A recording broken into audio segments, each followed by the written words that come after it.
পৃথিবীর এমন কোন নেতা আছে বা এমন কোন লিডার আছে যার শত্রু নাই? যে কোনো সময় মাইরা ফালাইতে পারে, মৃত্যু ভয় তো থাকবেই। তার মানে কি এর জন্য নেতা রাস্তায় নামবে না, বাইরে আসবে না? তাহলে আপনি কেন আসবেন না? এত বড় একটা দলের নেতা আপনি, আজকে একটা বছর হয়ে গেল, কোনো মামলা নাই, কিচ্ছু নাই, পুরা স্বাধীন আপনার দেশ, আপনি আসতেছেন না। আপনি না আসলে আপনার দলের হাল ধরবে কে? কে হাল ধরবে? যারা হাল ধরে আছে তাদেরকে কেউ মানে না, কেউ মানে না। আজকে কি ঘটনা ঘটা গেল পুরান টাউনে। আসসালামু আলাইকুম। মনটা খুবই খারাপ। আমরা অনেক হত্যাকাণ্ড দেখছি, কিন্তু এতটা নৃশংস নিষ্ঠুর হত্যাকাণ্ড এর আগে আমি দেখি নাই, আমার চোখে পড়ে নাই। পুরান টাউনে যেটা হয়ে গেল, আহারে জীবন। ভাঙারি ব্যবসা করে, খেটে খাওয়া মানুষ, শোনা যাচ্ছে কোন দলের সাথে জড়িত।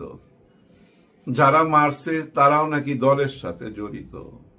আরে দলের খেদাবুড়ি ভাই, কত বড় নিষ্ঠুর কাজ! কে কোন দল করে? দল দিয়া কি হবে? আরে ভাই, অপরাধী অপরাধী, সে যে দলেরই হোক। কি অপরাধ এটা? এটা কি ধরনের অপরাধ জানেন? আমি মানসিক ভাবে ভেঙে পড়ছি, অসুস্থ হয়ে পড়ছি।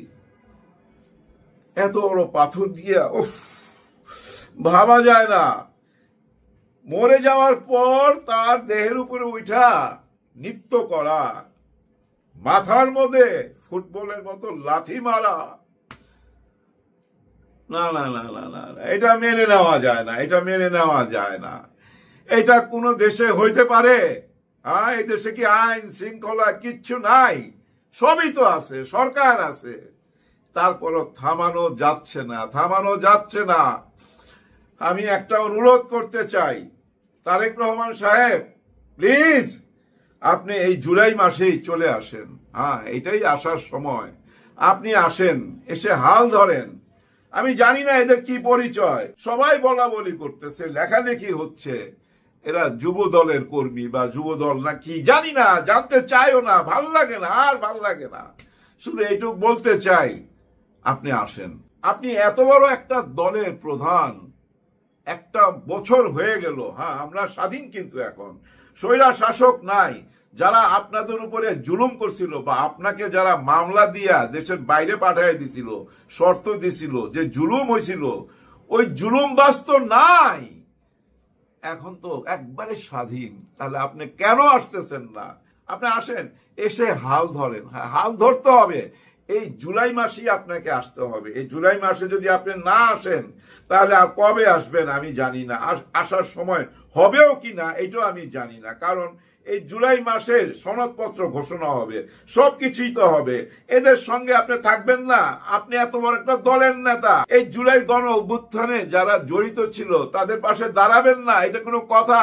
আপনারাও তো ছিলেন 16 বছর, আপনাদের উপরই তো অনেক জুলুম হয়েছে, অনেক অত্যাচার হয়েছে। আপনার দলের লোকজনও তো শহীদ হয়েছে। তাহলে এই শহীদ পরিবারের পাশে আপনি এসে দাঁড়াবেন না? আপনি আসলেই হয়তো অন্যরকম চিত্র দেখা যেত, অন্যরকম কিছু হইতে পারতো, ভয় পাইতো। এখন তো ভয় পাচ্ছে না। যাদেরকে আপনি দায়িত্ব দিচ্ছেন ওনারা সামলাইতে পারতেছে না। ওনারা ওই নির্বাচন নিয়ে আছে, নির্বাচন নির্বাচন বলতে বলতে ওদিকে বুঝছেন সব কিছু ধ্বংস হয়ে যাচ্ছে, আপনার ইমেজ নষ্ট করে ফেলতেছে। যাদেরকে দায়িত্ব দিচ্ছেন তারা তো আছে নির্বাচন নিয়ে, রাজনীতি নিয়ে। মাঠ পর্যায়ে কে কি করতেছে এদিকে কারো খেয়াল নাই, একেবারেই নাই। এই যে দেখেন, এই যে রাজধানীতে পুরান ঢাকায়, মানে আপনার সেন্ট্রাল অফিস থেকে, পল্টন থেকে ওইখানে দূরত্ব কত? না হলে রিক্সা ভাড়া 30-40 টাকা। ওইখানে এই ধরনের ঘটনা ঘটে গেল। কারণ আপনার নেতারা যারা দায়িত্বে আছে তারা শুধু নির্বাচন কখন দেবে এইটা নিয়েই আলাপ, আর কোনো আলাপ নাই তাদের মধ্যে।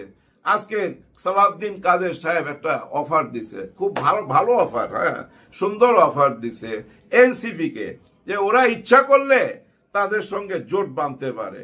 তফসিল ঘোষণার আগ পর্যন্ত এই সুযোগ রয়ে গেছে। আর জামাতে ইসলামকে আর নিবে না। আগে যা দয় দাক্ষিণ্য করছে এখন আর করবে না, সাথে আর নিবে না। জামাতে ইসলাম কি যাবে আপনাদের সঙ্গে? যাবে না, যাবে না। আর এনসিপি, হায় হায়, কি বলেন আপনারা? আপনারা বলেন দরজা খোলা আছে এনসিপির জন্য, ওরা ওই দরজার দিকে যাবে?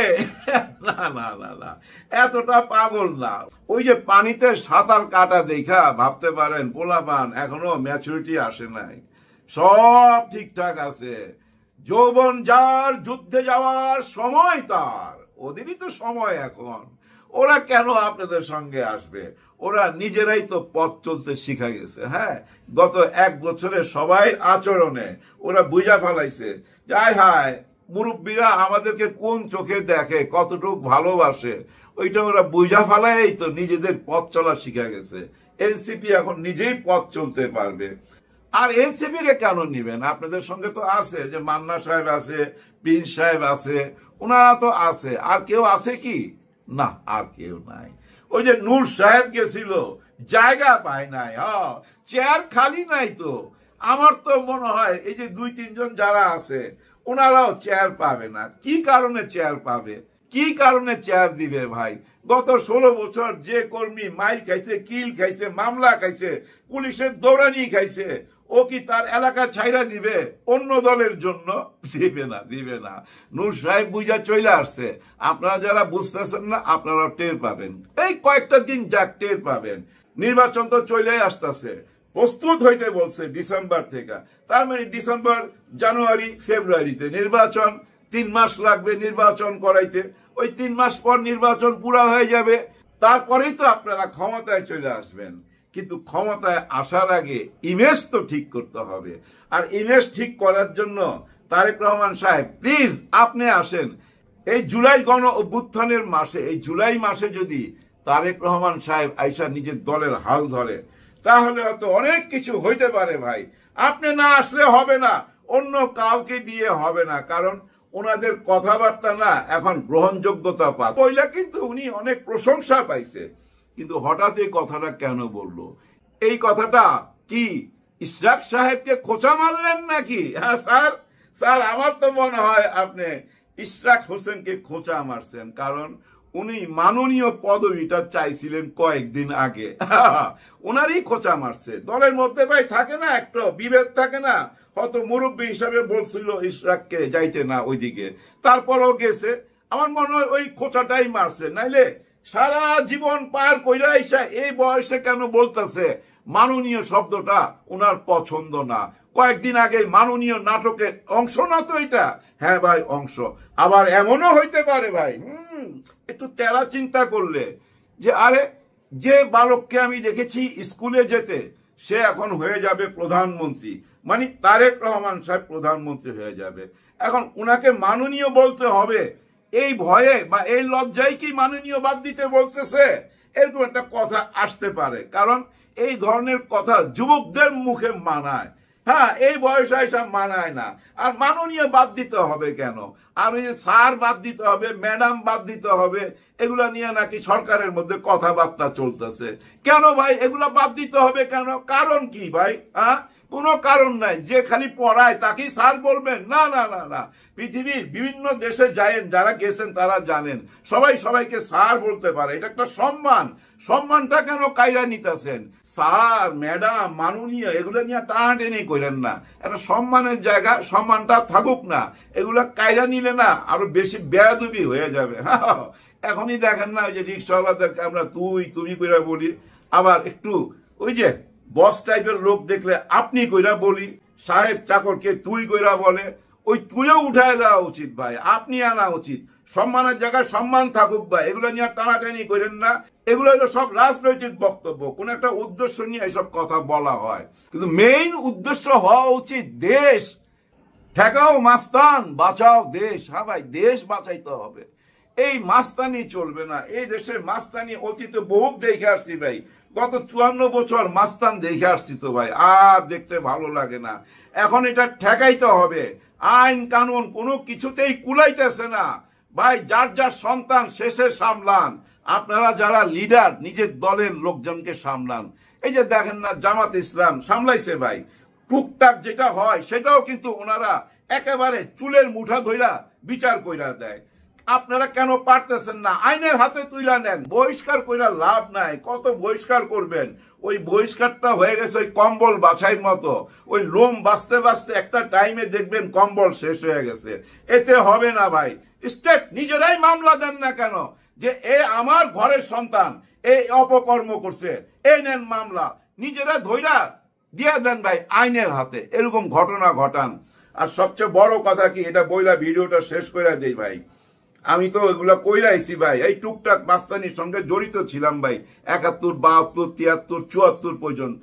কারণ ওই যে ছাত্রলীগ করতাম তো, তখন বুঝি এদের কিন্তু একটা মুরব্বি থাকে, এটা মাথায় রাখেন। হ্যাঁ, একটা মুরব্বি থাকে, ওই মুরব্বির ইশারায় কিন্তু হয়। ওই মুরব্বির কাজ কি, তোরা চালায় যা, আমি আছি, থানার সামলাবে সে, ধৈর্য নিয়ে গেল কিন্তু সে মামলা চালাবে। ওই মুরব্বি, ওনার উকিল আছে, সবকিছু আছে, আইন আদালত লাইন জাইন করা থাকে, 4টা উকিল দাঁড় করায় দিবে, জামিন করায় ফালাইবো।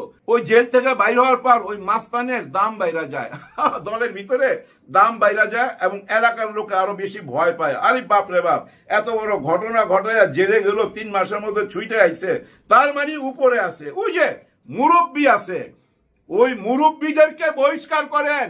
ওই মুরব্বিদের কাছে জানতে চান তোর পোলাপান কেন এই ঘটনা ঘটাইলো। হ্যাঁ, জানতে চান। দেশ বাঁচাইতে হবে ভাই। নিজেদের মধ্যে যতই দ্বন্দ্ব থাকুক, দেশটা তো আগে, তাই না? কে ক্ষমতা যাইবেন না যাইবেন জানি না, এটা ভাই উপরওয়ালা জানে, কিন্তু দেশটা বাঁচাইবার চেষ্টা করেন সবাই মিলা।